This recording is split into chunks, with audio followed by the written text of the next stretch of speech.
less than a mile from my home, but on a thoroughfare that I go by 5 times a week. Okay. Well, I want to bring on right now, joining us from Los Angeles, is Carrie Cohn. Carrie is fighting mad because several porn film productions have been shooting for almost nonstop the past 2 weeks in a house next to her home. Also with us in L.A. is Steve Hirsch. He's co-founder of one of the movie companies that's shooting next to Carrie, Vivid Entertainment, one of the nation's largest adult movie studios, and in New York, civil rights lawyer Norman Siegel. Norman, I want to start with you. I'm really torn on this one. I don't have a clear point of view. I understand Mr. Baldwin not wanting a peep show in his neighborhood. I think if we polled 99% of the people in this country, I don't think people would want that.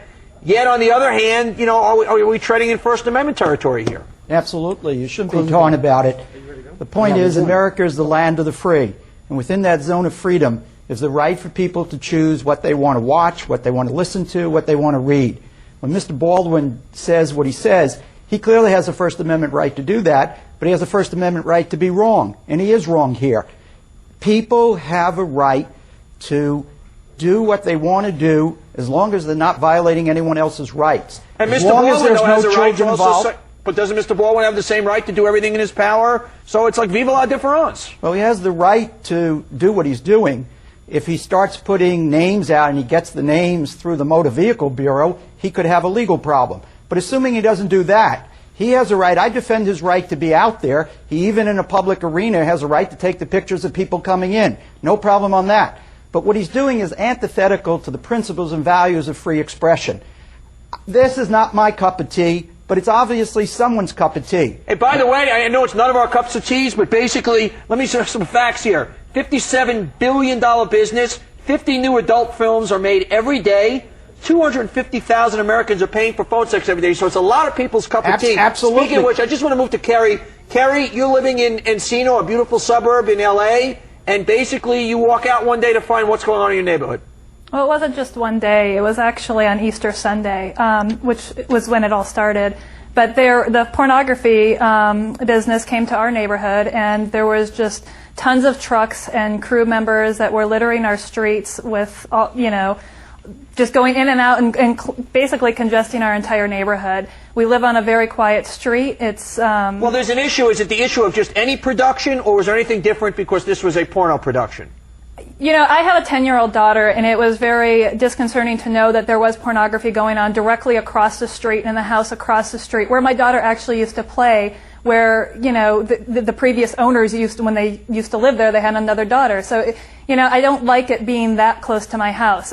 We live in a residential neighborhood. It was a residential neighborhood before. It still is a residential neighborhood. It's not a business-zoned area. And I don't like any, you know, especially pornography, but I don't like any business being conducted in our residential neighborhood. Those are two separate issues. Steve Hirsch, you run Vivid. You also have kids yourselves. In fairness to Carrie, all of a sudden next door, you've got, you know, clantily clad women coming in and out. You got the little, you know, Johnny Jr. on his skateboard outside. Any problems there, sir? Well, first of all, these weren't scantily clad women. There were 4 actresses. They came in at 9 in the morning. They were dressed in jeans and T-shirts. They went in the house. All of the filming took place in the interior of the house. There is absolutely no shooting outside. We went through the correct process in obtaining the permits to shoot at the house. We did everything right. We shoot a lot of movies, about 60 a year. So we've gone through this process a lot, and we do it the right way. We work with Film LA, which is the board in the city of Los Angeles that allows permits, and that's how we went about it. And there was nothing going on that anybody should be concerned Okay, with. we're going to take a break because, Carrie, I thought you had said that you had seen, you know, women dressed a certain way coming in and out, but we're going to break. Everybody's sticking around. Steven's sticking around. We're back with actor Stephen Baldwin, Carrie Cohn. She lives next door to a house being used for porno shoots, and the co-founder of adult movie company Vivid Entertainment, Steve Hirsch, and civil rights lawyer Norman Siegel. Stephen, you've been waging a war in your neighborhood because a porno store, peep show, is opening up. Yep. By the way, is this guy still opening? So far, he's on track to open. We just had a judge rule for a restraining order against the booths. So now the guy can't have the peep shows. Got it. But he's about to get a certificate of occupancy to open up as books and DVDs. But I have a question for Norman. Norman, they were supposed to, the Township of Nyack and the board, the review board, was supposed to review the Environmental Quality Review Act before issuing the zoning for this guy to go into business. They never did that. So my rights were violated in the first place. What do you have to say about that? Well, first of all, I don't think your rights are violated in that way. The question becomes whether or not somebody can demonstrate that the business will increase crime and lower the property rates. Okay, I want Since you to... he hasn't, guys, time out. I don't want to get into the tiny, the nuances of this law case. I want to keep it in a broader place. Steve Hirsch, obviously a lot of people buying porn movies. This is no secret.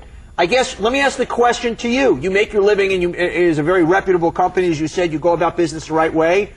How would you feel if you're Mr. Baldwin in your neighborhood? I'm sure you live in a beautiful neighborhood somewhere. You're a very successful guy. If within a half mile there were peep shows opening up, yet you make your business off of this, where would you come out on that? Well, I respect people's rights, and they don't have to frequent the store if they don't want to. But Steve, I have a question for Steve. Steve, but let me finish. But they have the right. These are adults, and adults have the right to frequent stores that have adult material. This is legally protected material. Adults have the right to view it. Okay, Steve, I have a question for you respectfully. What are the benefits of the porno industry? What does it do to increase anything positively within culture or social values? I don't really understand the question. The fact of the matter is... You're saying there should be no pornography anywhere? There should be no X-rated stuff? I'm just asking, what are the benefits? Adults have the right. Okay, is that it? What is the benefit? What is the benefit of you being out there as the leader of the morality police? It's absolutely ridiculous. Oh, I'm not the leader of that. Adults can make adult decisions whether you like it or not. Stephen, are you saying there should be no X-rated movies? No, I'm just saying, I asked the question, what are the benefits? The benefits is entertainment. Obviously, many people find it, and obviously psychologists have proven that it's a healthy release for a lot of people. Okay, but... No pun intended. Okay. But if you look people enjoy watching adult movies. Absolutely, but of the 100% of all of the things that pornography represents, it's in the minority as far as the benefits that it's entertainment. It destroys families. What are you talking about? There's no evidence of that. Destroys families? Yes, sir. Very much so. How does this destroy families? Look, everything taken to the extreme view. If you got a guy who's on the internet 10 hours a day looking at porn, that's a problem. We've had that in the show. Donnie, it is. But do the research. It destroys marriages. It breaks up families. Are you kidding me? It causes I'm getting divorce. Your brothers here. Get them here. I don't care. Pornography breaks up families? Absolutely.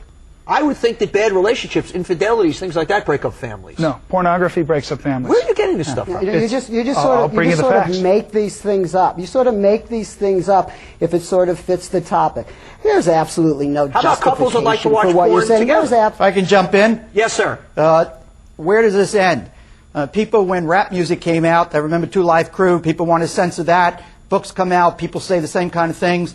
You have to be very careful about people imposing their morality on First Amendment content. This is all about the content, and with due respect, Mr. Baldwin, I'd like to have the evidence that you just represented, because I don't think it exists. Dude, I think... I want you to go look at a website called Adult Business Law that has 30 years of history of what happens to towns when businesses like this open. I don't know what you're smoking, but I don't think there's any evidence of that. I'll take a look at that website. Excuse me, Norman, excuse me a second. There is a big difference between saying, hey, look, I don't want a peep show opening up 4 blocks from my home because it's going to bring in certain people. I got that person saying the adult entertainment doesn't have any place in our society. I think it's funny that we're sitting here so accepting of an industry. Why shouldn't we be? Because it's far more damaging than it is helpful. No, Mr. Baldwin, people in America want to watch that, and you shouldn't be the person to decide that they can't watch it. I'm not trying to be that person. That's what you're trying to do. No, you're going to try to intimidate people from going in there. Breathe. Breathe, Norman. You want to be the king of the I get excised police. when people like you try to deny people their First Amendment rights. Don't tell me to chill out. You chill out.